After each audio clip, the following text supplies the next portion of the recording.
Hi అండి. అందరూ ఎలా ఉన్నారు?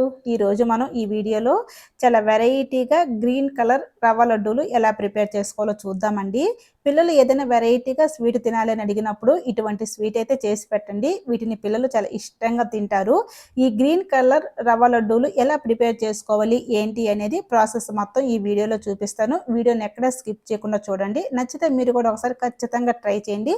ఇప్పుడు ఈ లడ్డూలు ఎలా ప్రిపేర్ చేసుకోవాలి, ఏంటి అనేది చూసేద్దాం. దీనికోసం ముందుగా మనం స్టవ్ వెలిగించి కడాయి పెట్టుకోవాలి. ఈ కడాయి హీటెక్కిన తర్వాత ఇందులో 1 కప్పు వరకు సుజీ రవ్వ వేసుకొని మనం మంట లో ఫ్లేమ్‌లో పెట్టుకొని ఈ రవ్వను మనం దోరగా వేయించుకోవాలండి. ఈ రవ్వ వేగేలోపు మనం ఒక మిక్సీ జార్ తీసుకొని ఇందులో మనం 1 కప్పు సుజీ రవ్వ తీసుకున్నాం కదండీ! అందులోకి 1 కప్పు వరకు షుగర్‌ని యాడ్ చేసుకోవాలి. తర్వాత 1 కప్పు షుగర్‌కి మనం 1 కప్పు వరకు పచ్చి కొబ్బరి లేదా ఎండు కొబ్బరిని తీసుకొని ఇలా తురుముకొని ఈ మిక్సీ జార్‌లో యాడ్ చేసుకోవాలండి. మీకు స్వీట్ కొంచెం ఎక్కువ కావాలి అనిపిస్తే మీరు 1.5 కప్పు వరకు షుగర్ యాడ్ చేసుకోవచ్చు. నాకు 1 కప్పు రవ్వకి 1 కప్పు షుగర్ కరెక్ట్‌గా సరిపోయిందండి. ఇప్పుడు ఈ మిక్సీ జార్ పైన మూత పెట్టేసి మనం ఈ కొబ్బరి, ఈ షుగర్‌ని మనం మెత్తగా గ్రైండ్ చేసుకోవాలి. చూసారు కదండీ! ఈ విధంగా గ్రైండ్ చేసుకుంటే సరిపోతుంది. ఇప్పుడు మనకు రవ్వ ఫ్రై అయిందో లేదో చూద్దాం. చూసారు కదా! మనకు రవ్వ అయితే ఫ్రై అయిపోయిందండి. ఇప్పుడు ఈ ఫ్రై అయిన రవ్వలో మనం మిక్సీ పట్టుకున్నాం కదండీ! షుగరు, కొబ్బరి పౌడరు దీన్ని యాడ్ చేసుకోవాలి. ఇలా యాడ్ చేసిన తర్వాత మరొక 2 నిమిషాల పాటు మనం ఈ కొబ్బరి పొడి, ఈ రవ్వని మనం ఈ విధంగా దోరగా ఫ్రై చేసుకోవాలి. ఇలా ఫ్రై చేసుకున్న తర్వాత ఇందులో 2 కప్పుల వరకు కాచి చల్లార్చిన మిల్క్‌ని యాడ్ చేసుకోవాలండి. 2 కప్పుల మిల్క్ సరిపోతుంది. ఇలా మిల్క్ యాడ్ చేసిన తర్వాత ఇప్పుడు మనం మంట లో ఫ్లేమ్‌లో పెట్టుకొని ఈ మిల్క్‌లో ఈ రవ్వ బాగా కుక్ అయ్యేలాగా మనం ఈ విధంగా ఉడికించుకోవాలండి.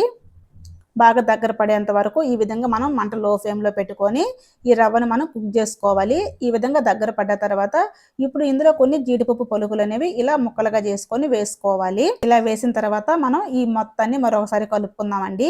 ఇప్పుడు మనం ఒక చిన్న కప్పు తీసుకొని ఇందులో ఒక హాఫ్ టీ గ్లాస్ వరకు మిల్క్‌ని యాడ్ చేసుకోవాలి. ఇలా యాడ్ చేసిన తర్వాత ఇందులో చిటికెడు ఫుడ్ కలర్‌ని వేసుకొని ఈ మొత్తాన్ని ఈ విధంగా మనం మిక్స్ చేసుకోవాలండి. ఇలా చేసుకున్న తర్వాత ఇప్పుడు చూసారు కదా! ఈ రవ్వ మనకు బాగా ఉడికి దగ్గరకొచ్చింది గదండీ! ఇలా వచ్చిన తర్వాత ఇప్పుడు మనం కలుపుకున్న ఈ ఫుడ్ కలర్‌ని ఈ రవ్వలోకి యాడ్ చేసుకోవాలి. ఇలా యాడ్ చేసిన తర్వాత మనం ఈ మొత్తాన్ని మరొకసారి ఈ విధంగా బాగా కలిపేసుకుందాం.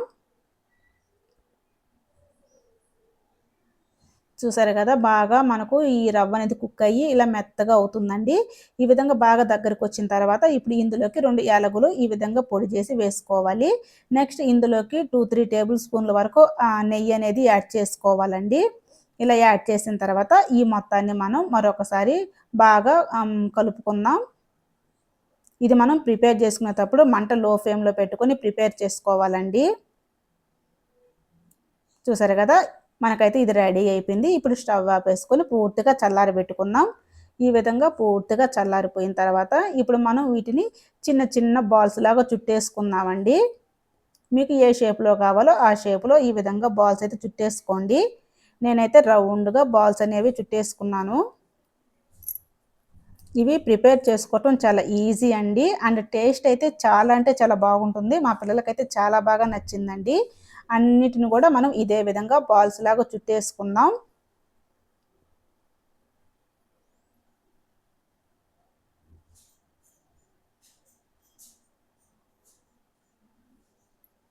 చూసారు కదండీ! ఈ విధంగా ప్రిపేర్ చేసుకున్న తర్వాత మనం మరొక ప్లేట్‌లో మనం కొబ్బరి తురుము అనేది తీసుకోవాలండి. ఇలా తీసుకున్న ఈ కొబ్బరి తురుములో మనం రెడీ చేసి పెట్టుకున్న ఈ లడ్డూలను ఈ విధంగా డిప్ చేసుకోవాలి. మొత్తం కూడా ఈ విధంగా డిప్ చేసేసుకొని ఇప్పుడు ఈ లడ్డూల్ని మనం మరొక ప్లేట్‌లోకి తీసేసుకుందామండి. ఇప్పుడు మనం రెడీ చేసుకున్న లడ్డూలన్నిటిని కూడా మనం ఇదే విధంగా ఈ కొబ్బరి తురుములో ఈ విధంగా డిప్ చేసేసుకొని అన్నిటిని కూడా మనం ప్లేట్‌లోకి తీసేసుకుందాం.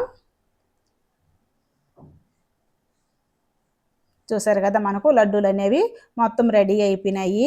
అంతేనండి. చూసారు గదా! ఎంతో టేస్టీగా ఉండే గ్రీన్ రవ్వ లడ్డూలు ఎలా ప్రిపేర్ చేసుకోవాలి, ఏంటి అనేది ప్రాసెస్ మొత్తం చూసేసారు కదండీ! ఇంకెందుకు లేటు మీరు గూడా ఒకసారి ఖచ్చితంగా ట్రై చేయండి. ట్రై చేసి ఎలా వచ్చింది, ఏంటి అనేది మాత్రం ఖచ్చితంగా కామెంట్ చేయండి. అంతే కాకుండా ఈ వీడియో మీకు నచ్చినట్లయితే ఒక చిన్న లైక్ చేసి మన ఛానెల్‌ని సబ్స్క్రైబ్ జేసుకోండి. Thank you.